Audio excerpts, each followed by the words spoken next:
በሰነፉ ባሌ ወሰንኩኝ። ሙሉ ትረካ። ስሜ ኤሪካ ይባላል። እድሜ ቢያንስ 50 ዓመቴ ነው።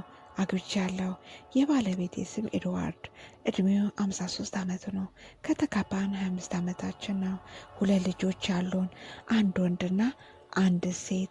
ትልልቆች ናቸው። የራሳቸው ኑሮ ይኖራሉ። ባለቤቴ ሰነፍ ነው። በጣም ሰነፍ ነው። ጊዜውን የሚያጠፋው ነፃ ጊዜውን ሶፋ ላይ ተቀምጦ ነው። ቲቪ እያየ መጠጥ እየጠጣና እየተኛ። ይህ የእሱ ህይወቱ ነው። አንዳንዴ ስጠራው የሶፋ ዱባ እለዋለሁ። ቤት ውስጥ ምንም ስራ አያግዘኝም። በፍጹም አይፈልግም። ወክ ማድረግ ይደክመኛል፣ ማረፍ ፈልጋለሁ፣ ተይኝ ለብቻዬ ይላል። ሁሉንም እሰራለሁ። ራት እሰራለሁ፣ ቤት አጸዳለሁ፣ እቃ አጥባለሁ። እቃ ምገዛዛው እኔ ነኝ። ሁሉም እሰራው ማድረገው እኔ ነኝ። ልጆቹን ምከታተለው እኔ ነኝ። እያንዳንዳችን በፊት እንዋደድ ነበር። ነገር ግን ያ ብዙ ጊዜ ሆኖታል። አሁን ፍቅር የለም፣ መተሳሰብ የለም። አብረን እንኖራለን። ሳስበው ሁልጊዜ እንደዚህ ነው የምንኖረው። እሺ ስናረጅ የልጅ ልጆች ስንኖረን አንድ ላይ ተቀምጠን ማድ ቤት ውስጥ ሻይ ስንጠጣ ቲቪ ስናይ ተሳስቼ ነበር። አንድ ቅዳሜ ጠዋት ወደ ሾፕ መሄድ ፈለግኩኝ። በሩን ከፈትኩት። ከዛ አስታውሳለሁ ካርዴ ሌላ ጃኬት ውስጥ ነው። በሩን ዘግቼውና ጃኬቴ ውስጥ መፈላለግ ጀመርኩ። ከዛ ድምፅ ሰማሁ ከሳሎኑ ቤት እንዲህ ሲል፣ እሺ የኔ ማር ሰማሻለሁ። ደነዘዝኩ። ልቤ ቶሎ ቶሎ ይመታል። እጄ ተንቀጠቀጠ። ራሴን ሰማሁት። ማር በፍጹም እንደዚህ ጠርቶኝ አያውቅም። በፍጹም በጣም ነው የምጠላው ይህ ስም። ማር፣ ውሻዬ፣ ቤቢ እና የመሳሰሉት ለእኔ በፍጹም ተጠቅሞ አያውቅም። እኔም አልወዳቸውም። ከግድግዳው ተደግፌ መስማት ጀመርኩኝ። ባለቤቴ ፈገግ እያለ እሺ የኔ ማር የኔ ቆንጆ፣ ነገ ምሽት ናፍቅሻለሁ። እኔም መተንፈስ አልቻልኩም። ጃኬቴ ከቼ ወረደ። ሆዴና መመኝ ሳስበው አንድ ሴት ጋር ግንኙነት አለው፣ ውሽም አለው። ግን እንዴት? ለመውጣት በጣም ሰነፍ ነው። ስልኩን ሲጨርስ ወደ ሳሎን ቤት ገባው። ስልኩን ይዞ ነበር። ሲያይ እንደነገጠ ጠየቅኩት። ማናት ማሬ? አፉን ከፈተ፣ ግን ምንም አላለም። እዛ የኔ ውሽማ ናት አለ። ልቤ ተሰበረ። መናገር ጀመርኩኝ። ድምፄን ከፍ አድርጌ ያንተ ሴት ናት ማለት ውሽማ? አዎን አለ። አንዳንዴ ያገኛታለሁ። ሳቅኩኝ። ነገር ግን የሐዘን ሳቅ ነበር። አንድ ጠረጴዛ የማታስተካክል ከዚህ ወደ ዕቃ ቤት የማትራመድ ውሽማን ማግኘት እንዴት ይችላል? ይሄ የማይቻል ነው። ሳቅ። እድሜን ታራዝመዋለች። ደረቴን አመመኝ። እንባዬ መጣ ከፊቴ።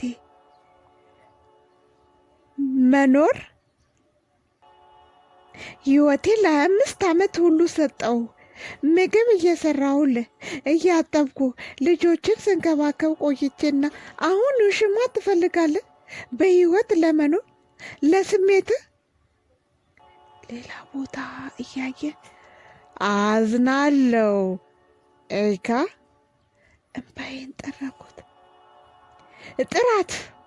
ጥራት ያንተ ማር አልኩት። ንገራት ዛሬ እንድትመጣ፣ ነገ አይደለም። ደነገጠ። ምን ዛሬ አለ ጮክ ብዬ። አዎን፣ እሷ ጋ ሂድ፣ ሩጥ፣ ዝለል፣ ተንከባለል፣ አያገባኝም። ሂድልኝ ብቻ። እዚህ እንድትሆን አልፈልግም። ሶፋ ላይ ቁጭ አለ። አልተንቀሳቀሰም በሐዘን ፊት። ነገር ግን ይሄ ቤቴ ነው ኤሪካ አለ። ጭንቅላቴን ነቀነኩ። የምጨምረው ነገር የለኝም። በትነዋል። ሂዱ ሽማጋ። ስለ ራሴ ህይወት ማሰብ እፈልጋለሁ። ዋሌቱና የመኪና ቁልፉን አንስቶ ለአንዴና ለመጨረሻ ጊዜ አየኝ። እባክሽን ኤሪካ አለ። አዝናለሁ፣ ይቅርታ አድርግልኝ። ማየት አልፈልግም ምንም አልኩ። ቀስ ብሎ ከቤት ወጣ። ጠረጴዛው ላይ ቁጭ አልኩ። እጄን ፊቴ ላይ አድርጌ ማልቀስ ጀመርኩ። ሐዘን ተሰማኝ፣ ህመም ተሰማኝ። ለራሴ እንዲህ አልኩ፣ 25 ዓመት 25 ዓመት 25 ዓመት ነው ይሄ። ምንድን ነው የማደርገው? እንዴት ነው የምኖረው? አየሁት። ባዶ ሶፋ ያስፈራ ነበር ለብዙ ዓመት። ሁልጊዜ እዚህ ነው። አሁን ባዶ ሆነ። አስታውሳለሁ ልጅ እያለን፣ ትንሽ እያለን፣ ወጣት እያለን ስንስቅ ቅር ስናወጣ። አሁን ባዶ ነው። ክህደት ተፈጸመብኝ። ነገር ግን ከዛ አንድ ነገር ተሰማኝ፣ አዲስ ነገር ውስጤ፣ ትንሽዬ ድፍረት። እፈተዋለሁ እፈተዋለሁ እፈተዋለሁ። ትዳሩን ከማያከብር ጋር አብሬ መኖር አልችልም። ነፃ መሆን እፈልጋለሁ። ከእንደገና እጀምራለሁ። ትንፋሼን ወሰድኩ። በዓይኖቼ እምባዬ ሞልቶ ነበረ። ነገር ግን ጥንካሬ ተሰማኝ። በሚቀጥለው ጠዋት ልጄ ደወለች። ድምፄ ተንቀጥቅጦ ነበር። ነገርኳት፣ ሁሉንም ሳይቀር፣ አንዳች ነገር ሳይቀር።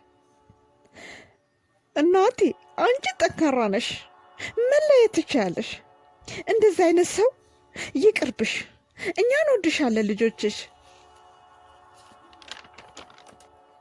ቃሎቿ ድፍረት ሰጡኝ።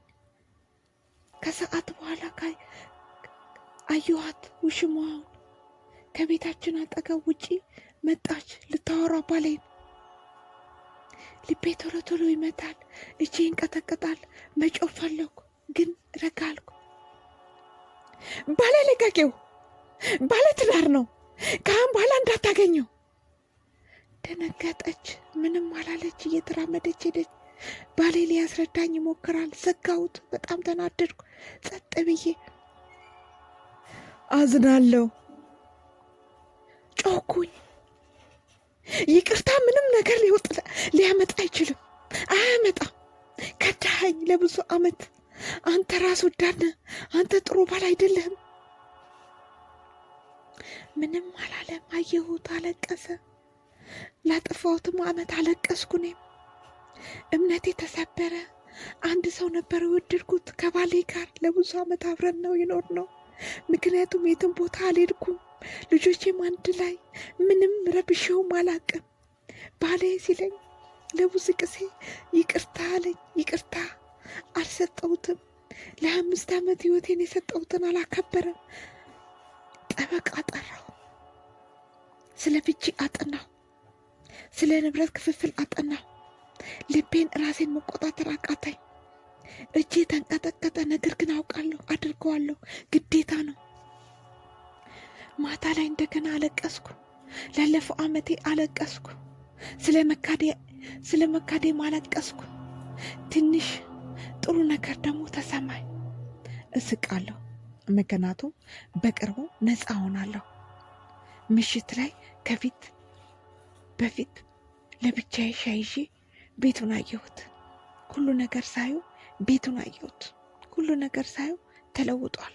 ቲቪ፣ ሶፋው፣ ጸጥ ያለ ክፍል አስታወሰኝ።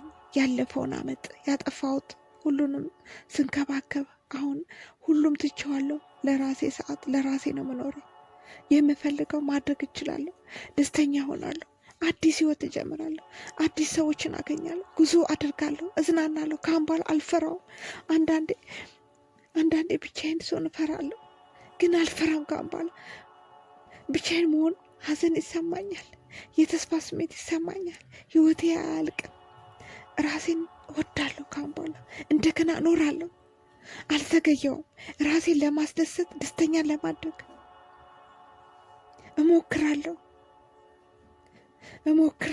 አዲስ ህይወት ለመኖር እሞክራለሁ። እናንተ እኔን ብትሆኑ ምን ታደርጉ ነበረ? ይቅርታ ታደርጉለት ነበር ለባላችሁ እና አብራችሁ ትኖሩ ነበር ወይንስ ትተውት ነበር? ልክ እንደ ኤሪካ እንዳደረገችው አስተያየታችሁን ስጡኝ።